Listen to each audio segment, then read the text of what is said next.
Halo guys, balik lagi di channelnya Pak Dirut. Ya guys, jadi hari ini gue mau membahas salah satu hal yang lagi rame gitu ya guys di dunia pekerjaan, khususnya di generasi-generasi sekarang ini ya guys. Yaitu apa? Yaitu tempat kerja yang toksik katanya guys. Nah, tapi teman-teman tahu nggak sih apa itu tempat kerja toksik? Apakah ketika kita berada di area tersebut atau di tempat pekerjaan tersebut harus segera resign? Pikirkan dulu. Jangan skip video ini, kita bahas bareng ya guys. Ya guys, jadi kita harus paham dulu ya guys.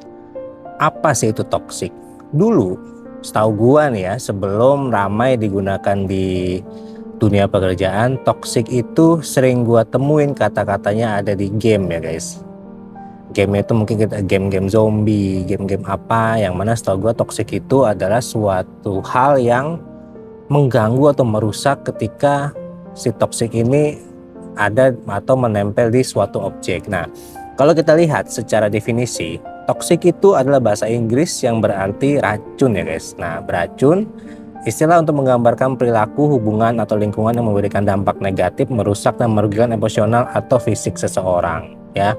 Jadi toksik itu adalah racun yang mana itu sekarang banyak diimplementasikan atau digunakan terhadap perilaku, hubungan atau lingkungan yang memberikan dampak negatif, merusak dan merugikan emosional atau fisik seseorang. Nah, kita bahas dulu guys terkait dengan apa hubungannya dengan tempat kerja ya guys. Nah, bagi teman-teman yang saat ini bekerja, apakah itu pekerjaan informal atau pekerjaan formal, teman-teman pasti akan merasakan sesuatu hal yang tidak puas.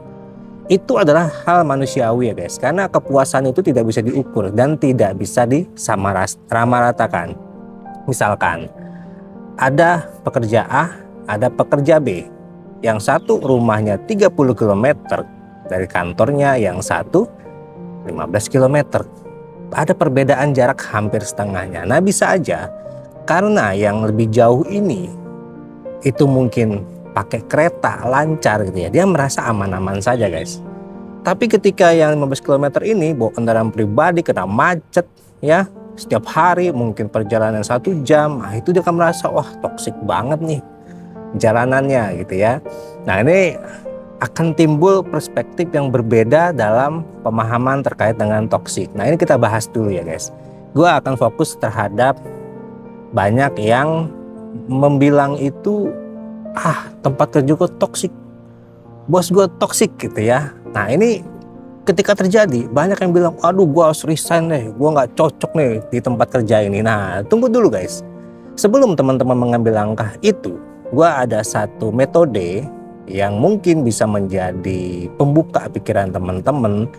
Apakah benar ketika saya merasa tempat kerja saya itu toksik, apakah saya harus keluar ya guys? Nah, kita bahas bareng.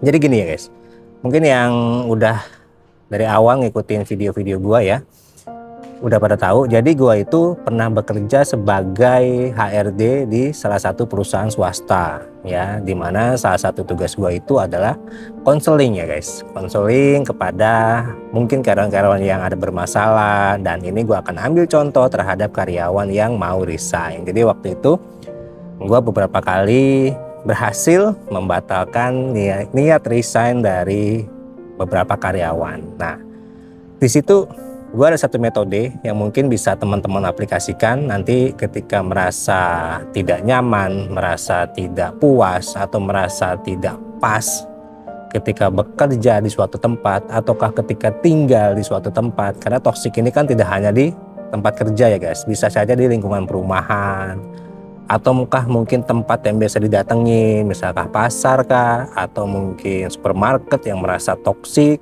sehingga teman-teman tidak ke sana lagi gitu kan. Nah, tapi di sini untuk teman-teman yang mungkin bekerja, teman-teman bisa coba refleksikan dengan metode yang waktu itu gua terapkan ke karyawan yang punya rencana untuk resign karena merasa ada sesuatu yang toksik di tempat kerjanya ya guys. Nah, caranya begini guys. Jadi toksik itu kan ada beberapa hal ya, selain daripada tempat kerjanya. Ada yang merasa mungkin atasannya toksik, ada yang mungkin merasa area kerjanya toksik, customernya toksik kah, atau mungkin jalan dari rumah ke kantornya yang merasa dia toksik. Itu banyak hal ya guys. Nah di sini teman-teman yang merasa sedang galau, gundah gulana karena merasa kantornya toksik, ingin resign. Nah, coba metode ini guys. Jadi, gue waktu itu pernah ketemu salah satu karyawan. Ini kasusnya ia merasa atasannya itu tidak tidak dibilang toksik itu enggak, tapi tidak sejalan dan tidak sevisi misi lah dengan dia di akhir-akhir daripada pekerjaannya itu. Dia masih bekerja, cuma maksudnya di saat itu akhir-akhir ini tuh kok saya merasa bos saya tuh agak-agak toksik gitu ya katanya. Nah gue bilang gini, oke, lu coba siapkan 2 lembar kertas. Yang pertama, lu tulis semua kebaikan-kebaikan yang ada di tempat lu saat ini. Contoh misalnya gajinya berapa, ada lemburan apa enggak, THR-nya dibayar enggak, bonusnya gimana, transportnya gimana, jarak dari rumah ke kantor gimana, cateringnya gimana, dapat asuransi apa enggak, dapat seragam apa enggak, dapat fasilitas komunikasi apa enggak, tulis semua ya. Nah nanti setelah itu ditulis, di lembar berikutnya lu tulis lagi.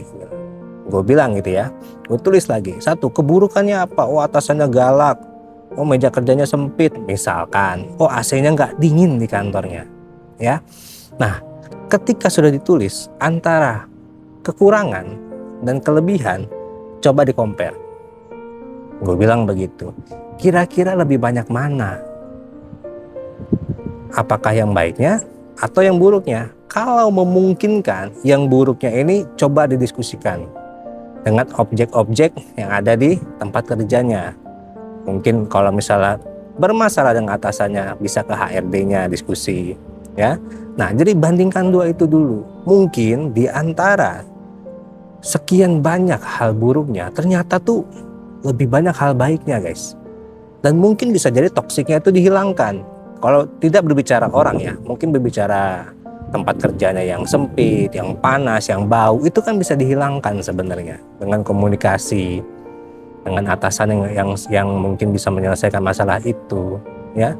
Jangan sampai mengorbankan hal-hal positif yang tadi di kanan yang mungkin walaupun dia merasa di situ ada 1-2 hal nggak nyaman, tapi mungkin gajinya itu cukup untuk menghidupi dirinya, pasangannya, anaknya, orang tuanya mungkin kan. Nah, atau mungkin dia dengan bekerja di situ tidak terlalu jauh dengan orang tuanya dibandingkan dia bekerja di luar pulau misalnya. Nah ini teman-teman yang saat ini merasa kantorku tuh toksik banget, nah coba pakai metode ini ya guys. Karena guys ini buat kalian tahu aja ya, bahwa resign dan pindah ke tempat lain itu belum tentu sempurna seperti dengan apa ini bayangan teman-teman. Karena apa? Karena di perusahaan lain pun itu pasti akan memiliki kekurangan-kekurangan di bidang tertentu ya guys. Jadi jangan berharap, jangan berekspektasi ketika saya resign, saya pindah ke perusahaan A itu akan lebih baik. Belum tentu. Terlebih lagi perusahaan itu perusahaan besar, pasti memiliki target-target yang sangat ketat. Juga nanti punya SDM-SDM yang cukup ketat, persaingan dengan teman-teman ketika ingin naik jabatan, naik karir itu lebih ketat. Teman-teman akan menemukan hal itu. Jadi gue tuh sering banyak ketemu orang-orang yang cerita gitu ya. Bahkan ada orang yang sudah gajinya 2 digit, dia tuh cabut guys dari kantor itu. Jadi kalau nggak salah kantor itu di bidang IT kalau nggak salah ya. Dia masa nggak cocok dia cabut, padahal gaji 2 digit. Nah itu padahal bagi orang-orang yang gaji UMR, wah gua tuh kalau di sana pasti enak gajinya gede. Padahal belum tentu, gitu ya. Ketika pindah ke sana pun, oh misalnya gajinya gede, ternyata perjalanan ke rumah 1,5 jam. Ya, menghabiskan waktu, tenaga, biaya ya, belum jam tidurnya dikorbankan. Jadi kembali lagi ke pertanyaan awal, apakah ketika kita merasa di suatu tempat tersebut, khususnya tempat kerja kita toksik, apakah resign jadi jalan keluar salah satunya? Ya. Nah, ini juga mungkin bagi pengusaha yang menonton ini, itu boleh juga nanti buat evaluasi ya terhadap perusahaannya, bila mana banyaknya turnover atau banyaknya karyawan keluar masuk itu dianalisa. Kalau memang itu di luar daripada kemampuan perusahaan bisa dikerjakan, mungkin alangkah baiknya diperbaiki ya. Ya contoh misalnya di kantornya itu pengap, sehingga banyak karyawan yang sakit, banyak karyawan itu yang merasa nggak nyaman sehingga dia keluar. Nah, itu kan bisa diselesaikan. Tapi kalau selama itu mungkin tuntutannya gaji yang besar atau misalnya bonus yang besar, nah itu mungkin di luar kemampuan perusahaan mau berkata apa gitu ya. Tapi kalau misalnya selama itu bisa diselesaikan, bisa dirubah dengan hal yang lebih baik, ya saya rasa sebagai bapak-bapak pengusaha bisalah merubah hal itu agar apa? Agar karyawan ini betah ya, agar karyawan ini royal. Walaupun kita tidak bisa menahan ya karyawan itu misalnya mau keluar mau apa tuh tidak bisa kita tahan, tapi paling enggak itu bisa menjadi pertimbangan mereka. Oh, sayang juga ya kalau saya keluar dari sini, kantornya tuh enak, tiap hari dapat kopi gratis misalnya gitu ya, air minumnya disediain terus, tempat parkirnya adem, ada atapnya. Nah, itu kan bisa menjadi hal-hal pertimbangan karyawan itu ketika dia menemukan sesuatu yang negatif di sisi lain ya.